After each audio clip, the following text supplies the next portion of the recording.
I hope you are surviving the heat okay, and it's good to be together where it's nice and cool. I'm glad that I believe it was Brother Jim discovered on Friday that the air conditioning was not working in here. Made a phone call and reset a breaker or two, and things were fine, and we're glad because we really need that today. I want to share with you a couple of quick updates in our announcements before we get into our preaching this evening and talk about the beautiful song that we've just sung, Heaven Holds All to Me. If you would, please remember those who are traveling for Horizons at Freed Hardeman this week, and that they might have a good week there and a safe journey home. And also remember our summer series. This coming Wednesday is Terry Jones, How to Encourage Elders. And Terry always does a great job. I'm sure you know that. And he'll do an excellent job Wednesday evening. Our door knocking is scheduled for this Saturday morning at 10 o'clock. That's July 11th. And then singing with the shut-ins on the next day, July 12th, which is next Sunday after the morning assembly. Ladies, remember there is a ladies' meeting after the evening services next Sunday. And then these updates in our prayer list, of course, we're grateful for the placing of membership by Gary and Liberty Whiteman. We mentioned Nancy Leeser. And my understanding is that the family was waiting on an MRI, the results of the MRI, and that's still the case. And so we want to continue to remember Nancy in our prayers. And Carolyn Wellman, who was able to be back with us, and she's here today, and that's great, recovering from some injuries in a fall. I was able to speak with Guy Grove yesterday. Some of us visited with him, and he is thankful for the prayers on his behalf. He will be beginning weekly chemo at the Marsh Cancer Center in Hagerstown. I believe it's this week, so keep Guy in your prayers. I said, how long will that continue? I believe till September in that time frame. He has the lymphoma cancer, dealing with that, yes. Sorry to do this. I just got a message from Susan Fields. She's in the ER, something to do with her heart. Susan Fields in the ER, something to do with her heart. Let's keep Susan in our prayers. Chris? I believe the singing with the shut-ins is on the 19th. Has that changed? I think the meeting is on the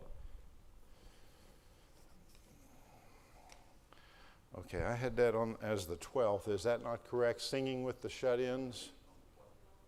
Well, I'm wrong, Bob. That's okay. I'm glad I'm not the only one who gets dates mixed up sometimes. So that's next Sunday. Let's keep that in mind. I can't tell you how much our shut-ins appreciate that. My parents, for one or two, who, when a group of brethren come into their home and sing a few songs together from the songbooks, that's so meaningful and appreciated. This song that we're going to look at for a little while this evening is one of the more beautiful songs in the songbook. And when we sing it, we're not only singing because it's beautiful, we're singing because it expresses biblical truth that we need to understand and appreciate as we sing these precious words together. The name Tillit, T-I-L-L-I-T, you may not know anybody else who has that first name. I don't. But it is a word that actually means trust or faith. So perhaps his parents had that in mind when they named their young baby boy Tillit. His name is Tillit S. Tedley. And one of the special things about this week's song that we're looking at is that the fact that Brother Tedley was a member of the Lord's Church. So when I refer to Brother Tedley, I think I am doing so consistent with the Scriptures. And he was a member of the Lord's Church, but also a very prolific songwriter. Incidentally, in churches of Christ, down through the years, there have been a number of excellent songwriters and song composers. Young people, if you think that you have some poetic ability and the ability to write songs, let me encourage you to pursue that We need more songwriters in the church. And it takes about 40 years, I think L.O. Sanderson said, it takes about 40 years for a song, once it's written, if it's a good song now, to become generally accepted and used in the brotherhood.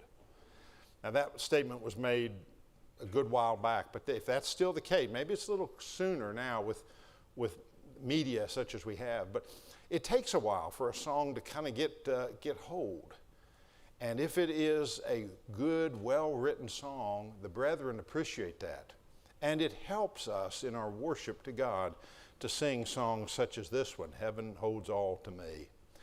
So Brother Tedley was born on June 3rd, 1885 in Swan, Texas. He was the 8th of 9 children. So again, coming from a background of a large family and also not a high-income family by any means. He was baptized by A.M. Shelton in 1903 and attended his first singing school at age 9. I don't know that they have singing schools like they used to. Used to be a very prominent singer would begin a school and actually teach the mechanics of music, and the school was focused, limited to that field, and students might come from the general area, or sometimes quite some distance, to cultivate their musical abilities. And Brother Tedley did that at a very young age and taught his first school, singing school, in 1903. As at Frederick, Oklahoma, he picked cotton. How many of you have ever picked cotton? Look at that. 1, 2 hands. But I bet you didn't pick much, did you? Not too much. Picking cotton is a southern thing. And if you've ever seen those cotton fields, white with cotton, and the weather's hot, you can just imagine that even though cotton itself is light, as it accumulates and you're carrying behind you that big long bag of cotton, stuffing it fuller and fuller, that is work out in the open cotton fields of Texas or Oklahoma. He picked cotton during the day and taught singing school at night. And he got married to Edna Webb, had one child they did. In addition to teaching singing, he also decided that he wanted to preach the gospel, and he became a very prolific preacher. In fact, if you go online and search under Tillett S. Tedley, you'll find a whole listing of dates of special sermons and lectureships and presentations. He would preach the gospel and also preach sermons in song and conduct singing schools. You know, we have Andy Robison over here at the West Virginia School of Preaching, and he comes here and he preaches. In fact, he's scheduled to preach on our summer series in just a few weeks, talking about worship and improving our worship. But he also teaches music and how to improve our worship in music. And so this was the case with Brother Tedley as well. He conducted a tent meeting in 1923, and I gave this to you just as an example. In Thalia, Texas, merchants closed their stores for the day services. They had day services, that is, during the day like we do, and over 400 came, and 28 people were baptized during that gospel meeting. Have you ever heard of a protracted gospel meeting? A protracted gospel meeting is where you say to the visiting preacher, "How long does this meeting last?" And he says, "Until they quit responding." And it would start like on a Sunday, and they'd preach Monday, Tuesday, Wednesday, Thursday, Friday, Saturday. Still responding? Still coming? All right, Monday, Tuesday, again. Those meetings might go 2 weeks, 3 weeks, and as long as people were responding to the gospel and obeying the gospel, that preacher would keep preaching. Isn't that something? And so in this particular, this is just one meeting, 28 people baptized into Christ, Brother Tedley. He led singing for more than 100 different gospel preachers. I found that interesting.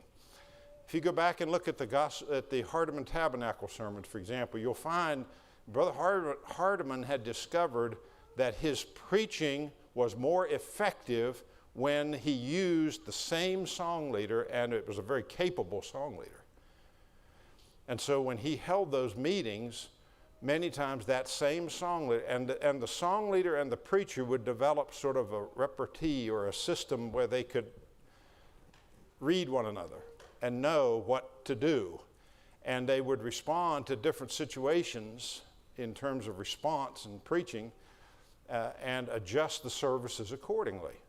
The number of verses, for example, or the song selection. Well, I found it interesting that for 2 years, Brother Tedley sang only, or led the singing only, with Foy E. Wallace Jr. If that name is familiar to you, I think David Kenny mentioned that name when he was here a week and a half ago. Brother Wallace was a very prolific gospel preacher and held meetings all over the country. He held one meeting up here in Carlisle, Pennsylvania that I distinctly remember. He would preach for at least 40 minutes, and often well over an hour. Now, don't worry. I admire Brother Wallace. He could do that. We don't have any intention of adopting that plan. But one of the reasons he was so successful is he used consistent song leading. And one of them was Tillett S. Tedley, and while they conducted gospel meetings across the country. Here are some of the many songs that were written by Brother Tedley. It would take us weeks to look at all of these. Worthy Art Thou. And I just picked songs that we are generally, I know we're familiar with these. There may be many others that you know. Oft We Come Together, Swiftly We're Turning, When We Meet in Sweet Communion, Singing Redemption Song, and What Will Your Answer Be? And if you'll notice, those all have something in common. The words, the lyrics to those songs are very moving, thought-provoking. And if you concentrate on the words, they are life-changing songs written by Brother Tedley, including this particular one here. Now, Brother Tedley died in a nursing home in Gunter, Texas on August 17th, 1987 at the age of 102. I wonder what it was like visiting him in the nursing home. Do you think there was some singing? Maybe singing certain selected songs that would bring a smile and appreciation to his heart, Brother Tedley. In December 1996 issue of the World Evangelist, my friend Kippy Myers, I went to Freed Hardeman to school with Kippy Myers. Some of you know Kippy. He is an amazing gospel preacher, and I believe he preached in a little place called Hooks, Texas, before he came as a student, and then he got a job teaching at Freed Hardeman. And anyway, he's retired from that particular position, but he wrote an article in 1996 that appeared in the World Evangelist, and he wrote these words I wanted to share with you here. He said, one day around 1932, Tillett S. Tedley was able to visit his old home place where he had lived as a child. In his memory, the place was as new as when he was a boy, but when he arrived at his home years later, it was in shambles. The barn was ramshackled and falling down. Trees were dead or gone. I'm not even sure the house was standing. Tedley sat on the ground, leaned against a tree, took out his pocket-sized Bible, and turned to a blank page in the back. There he wrote the words, "Earth holds no treasures, but perish with using, however precious they be. Yet there's a country to which I am going. Heaven holds all to me." My sister Carol and Doug visited some months ago at my grandparents' home up in Vinco, Pennsylvania, where they lived for many years and raised 6 children, including our mother. That home has so many fond memories in my mind. My grandfather built the house himself. But when they arrived and looked at it, nobody has lived in the house for quite some time. Here, the house is falling down. There are giant holes in the roof where the rain comes through. The plaster ceilings are coming off of the studs in the ceilings, and and the place is full of trash. The basement has water standing in it. The neighbor who let them in said, "You don't want to go down in the basement." The house is just decaying and falling down, and that breaks my heart. Because see, I can still picture that house in its grand and its glory, and I remember the oak trim work that Putty lovingly built into that house, and all many other features of that house, and the good memories there from so many others. And yet, that is a physical structure. When I first heard that, I'll be honest with you, my thought was, Marvina, we're going to take a camping trip for about 2 months. We'll call it a rescue mission. And I'm going to make a few phone calls and get some of you to go with me. You're saying, right. Well, you probably can relate to that. There's something in your life that you can remember how it once was, but it's physical. It pertains to this earth. And no matter how grand and glorious it was, it is no longer. So that's the thinking in Brother Tedley's mind as he penned these words. Now, take your songbook out, if you would. Turn to number 477 and follow along with me for a moment as we draw a few scriptural lessons from these lyrics together. 477. First verse. And by the way, Scott, I appreciate you leading this song. It says right up there in italics, not too fast, and that's the way you let it. I hate to have such a thoughtful, moving song where the author has specifically said, please don't sing this song too fast. I hate it when a song leader gets up and just flies through it without thought. Let these words sink in, he's saying, okay? Earth holds no treasures, but perish with using, however precious they be. Yet there's a country to which I'm going. Heaven holds all to me. And then the chorus, heaven holds all to me. Brighter its glory will be. Joy without measure will be my treasure. Heaven holds all to me. And then it's like he's picturing what heaven must be like. He says in verse 2, out on the hills of that wonderful country, happy, contented, and free, loved ones are waiting and watching my coming. Heaven holds all to me. Some of the songbooks have the word, instead of loved ones, it says millions. But whichever version, I think either would be a beautiful thought.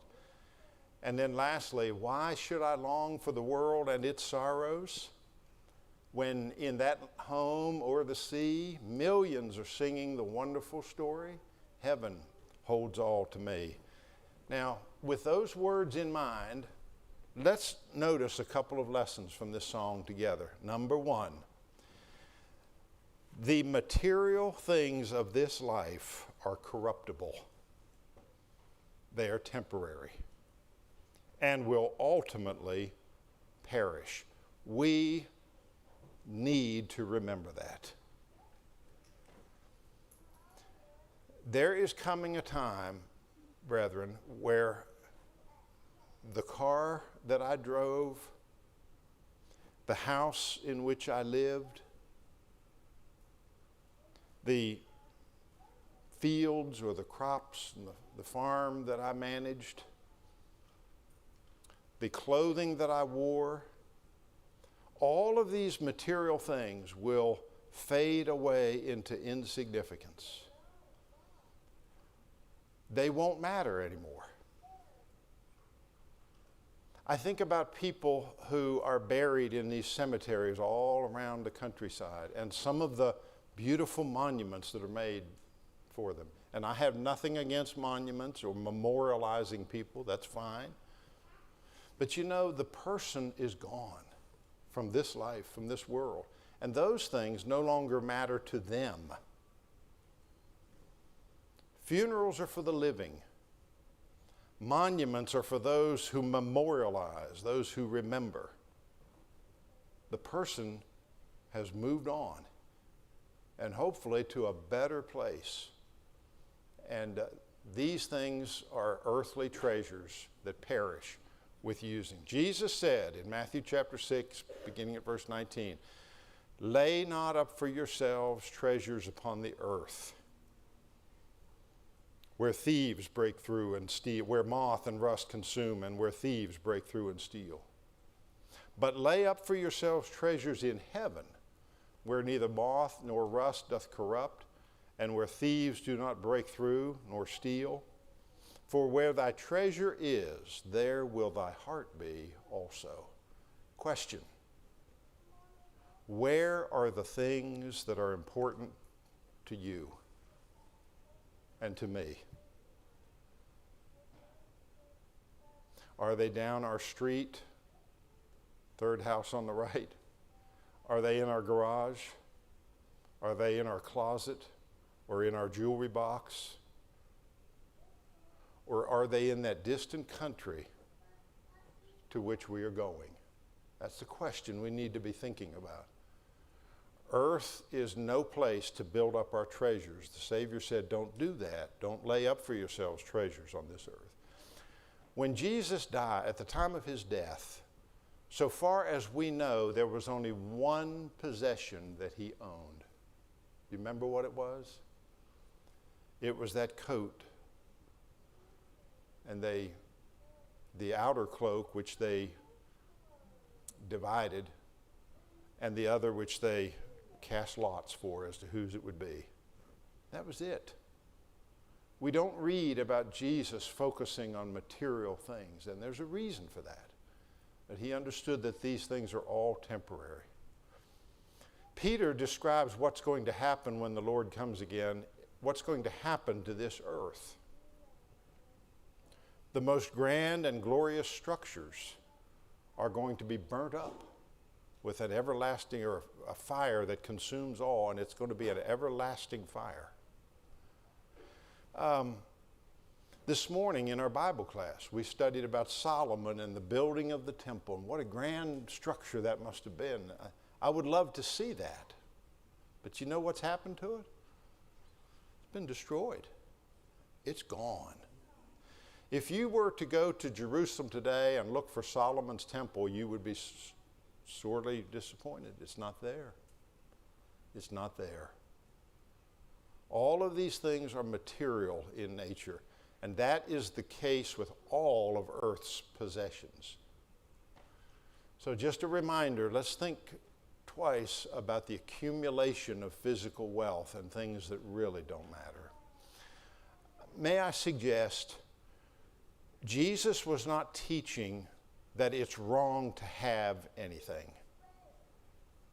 It's a question, though, of what we do with it. Why do we have it? Do we have it in order to honor God? To help his people? Do we have these things so that we may make the lives of other people better? One of the things about Brother Tedley I didn't mention, it's not on the screen, but he was the director of Bowles Children's Home for a few years. Do you know what a children's home is? He was concerned about making the lives of other people better. Young boys who had no parentage. And that's a home named after Brother H. Leo Bowles, where these disadvantaged boys would live. And Brother Tedley directed that home for at least 2 years, the Bowles Children's Home. That tells me he was concerned about helping others more than concerned about acquiring possessions for himself. Here's another thing, number 2. And Zach, if you could do me a favor, could you just enlarge that left screen for me on the presenter view just a little bit? I would appreciate that. That's great. That's much better. Thank you. Faithful Christians are confidently setting their mind on their future country, and that is heaven. Paul wrote to the Lord's church at Colossae. Now, just picture a letter coming here to the church at Central, and Paul making a statement like this from Colossians chapter 3, verses 1 and 2. If then ye were raised together with Christ, seek the things that are above, where Christ is, seated at the right hand of God, not on the things that are upon the earth. Seek the things that are above. Set your mind on the things that are above. What does it mean to set your mind on? Well, did you know that only you can control your thoughts? Other people may influence them, may have an effect upon what you're thinking about, but only you can control what you're thinking about. Right now, I'm preaching a sermon to you. It's called Heaven Holds All to Me, but I don't know what you're thinking about. And I can't control what you're thinking about. I'm trying to influence it in a good way. But you and I control our thoughts. And so what Paul is commanding here is possible. Set your mind on the things that are above. What's that mean? It means we need to be thinking about heaven. If you find yourself thinking unhealthy thoughts, negative thoughts, harmful thoughts, try this one time. Start trying to think a little bit more about what your heavenly home is going to be like. That's what Paul commands us to do. Did you know that Christians love to do that? Of all the people on the face of the earth, Christians think more about heaven. They sing about heaven. You ever noticed how many of our songs in our songbook deal with heaven? I mean, dozens of them. Christians love to sing about heaven. They love to think about heaven. And such is a scriptural, healthy practice for all of us. Faithful Christians are confidently setting their mind on that future country to which we are going. Heaven holds all to me. And then lastly, don't be like Lot's wife. Now, when I was little, I used to think that Lot and his family were fleeing the city, and that Lot's wife did this. She turned, and she suddenly was converted into a pillar of salt. Upon further study, I think there's a lot more involved in that expression that she looked back.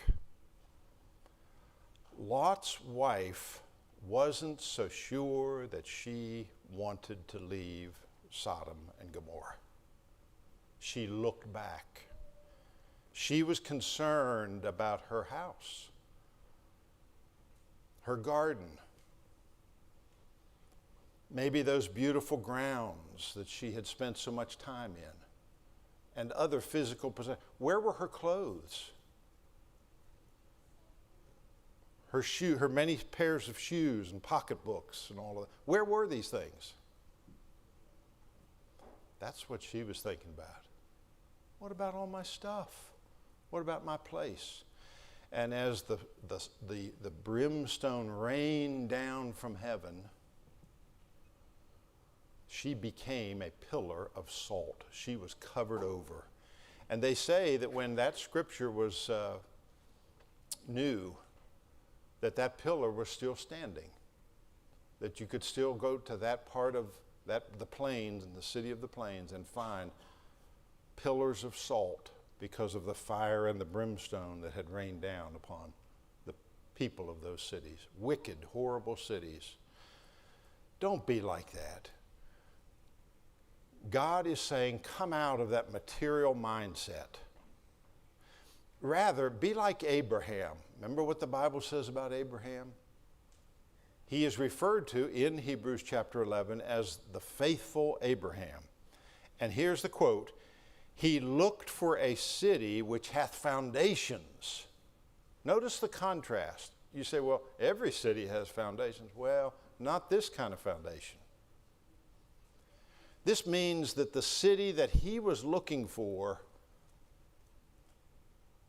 was eternal, permanent foundations, whose builder and maker is God. Heaven holds all to me. The finest structures, and I tell you, I'm reminded of this as I get older. I don't care how good you build the foundation. You know, when they poured the concrete slab for our garage in our house, 30 years ago, Marvina? I thought, oh man, this is wonderful. Guess what that slab has in it now? Cracks. And you know what's going to happen to that foundation, that cement? Eventually, it's going to be destroyed. I don't care how strong you make the foundation. You may think that it's going to last forever. And indeed, some man-made structures last a long time. I was out working in my yard one day and I felt a slight tremor. I thought, well, that can't be. Sure enough, there had been an earthquake centered near Washington, D.C. Remember that? And the Washington Monument was closed for repairs for months. Have you ever seen the stonework in the Washington Monument? It takes a lot to move that. These things, as great as the foundation is, they are temporary. We must never get so attached to physical objects like that we would be just destroyed if something happened to them. Look for the city that has the foundations, whose builder and maker is God. That's the city that's going to endure for all eternity. That's what Brother Tedley was trying to tell us. So when we sing that song, Heaven Holds All to Me, I hope that we'll be thinking about our eternal home and the contrast between that and the temporary things of this life here. May we not get wrapped up in the materialism of our age and thinking too much about the material possessions that we have been privileged to enjoy for a short time, but are going to be destroyed. What about you this evening? Are you looking for the city whose builder and maker is God? Where are your foundations? The wise man built his house upon the rock. Where are you building your house tonight? Does heaven hold all for you? Is that what it's all about for you? If not, I want to encourage you to re-examine your priorities, your thinking.